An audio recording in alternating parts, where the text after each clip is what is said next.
Shalom, bertemu lagi dengan saya, Didit Yuli.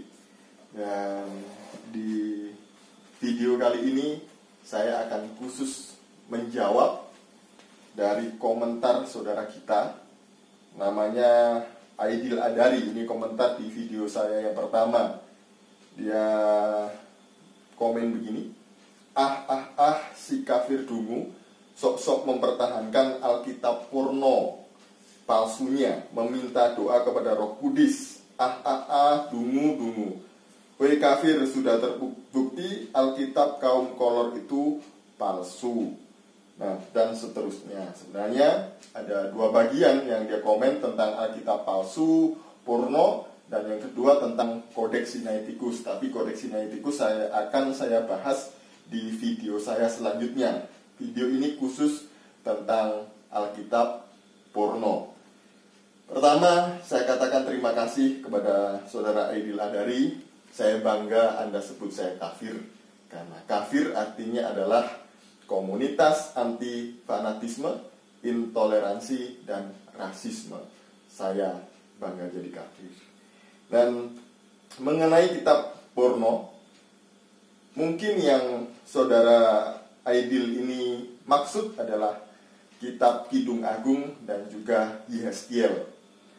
Nah, saya akan memulai dari kitab Kidung Agung, ya. Katanya banyak ayat-ayat yang vulgar dan porno yang tidak sepatutnya ditulis di kitab suci. Masa kitab suci kok gitu ya.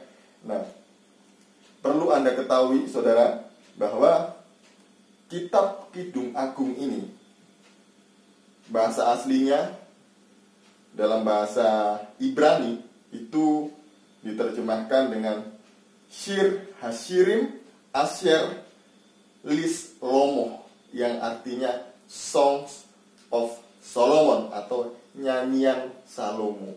Jadi ini adalah nyanyian pernikahan terbaik yang pernah digubah, yaitu digubah oleh Salomo pada masa mudanya. Kenapa ini kata-katanya begitu dalam tanda kutip menurut saudara adalah vulgar dan porno? Karena kitab ini adalah kitab yang menggambarkan tentang cinta kasih yang tulus, suci, dan kudus antara pengantin laki-laki, yaitu si Salomo ini, dan pengantin perempuan, yaitu gadis Sulam. Jadi mereka sedang jatuh cinta dan memuji satu dengan yang lain. Saya pikir tidak ada yang porno jikalau suami istri, pasangan yang sudah menikah, memuji bagian-bagian tubuh istrinya. Enggak apa-apa, berdua di dalam kamar enggak apa-apa, bukan porno.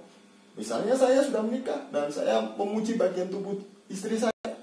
Wah, ini bagus, indah. Enggak apa-apa. Apakah istri saya kemudian protes, jangan porno? Ya enggak begitu.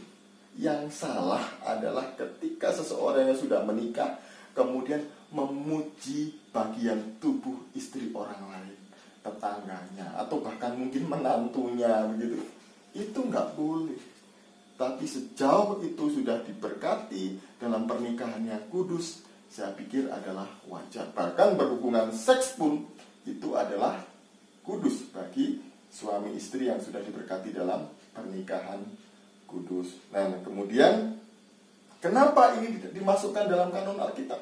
Karena kitab Kidung Agung adalah gambaran antara Kristus sebagai mempelai laki-laki dan jemaatnya sebagai mempelai perempuan.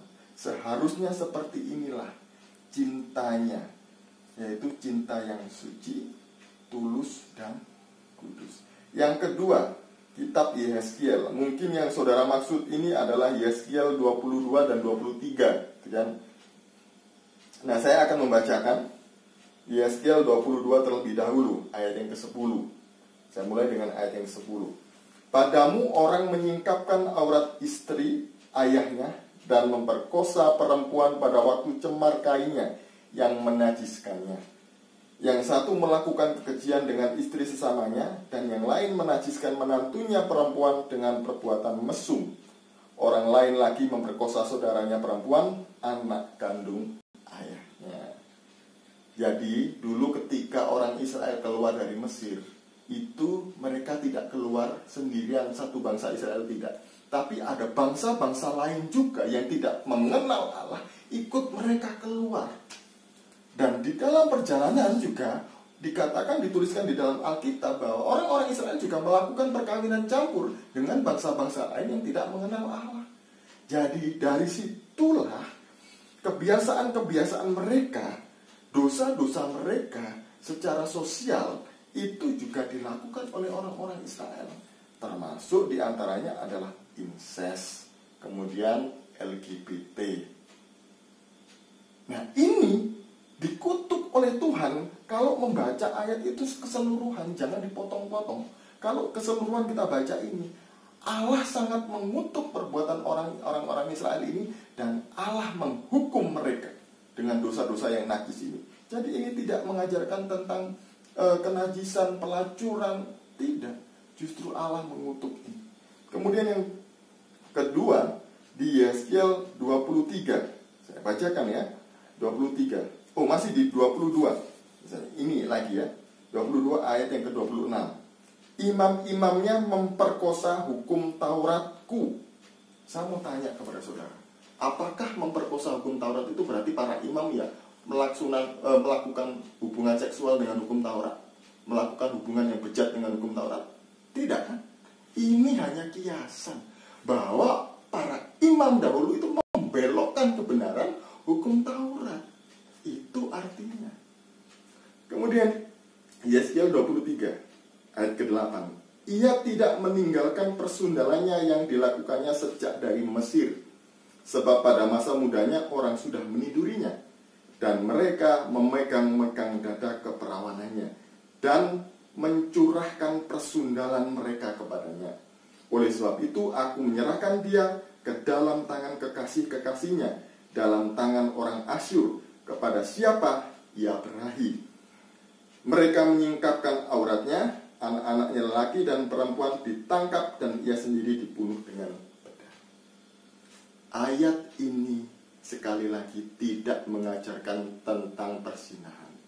Tapi kalau membaca konteks Yeskiel 23 ini, Tuhan sedang berbicara tentang Samaria dan Yerusalem, bahwa mereka sudah melakukan pelacuran secara rohani dengan menyembah berhala, dan Tuhan marah kepada mereka. Jadi sekali lagi, jangan Anda membaca Alkitab mencari-cari kesalahannya. Tentu Anda tidak akan pernah menemukan kebenarannya. Jadi ini jawaban saya.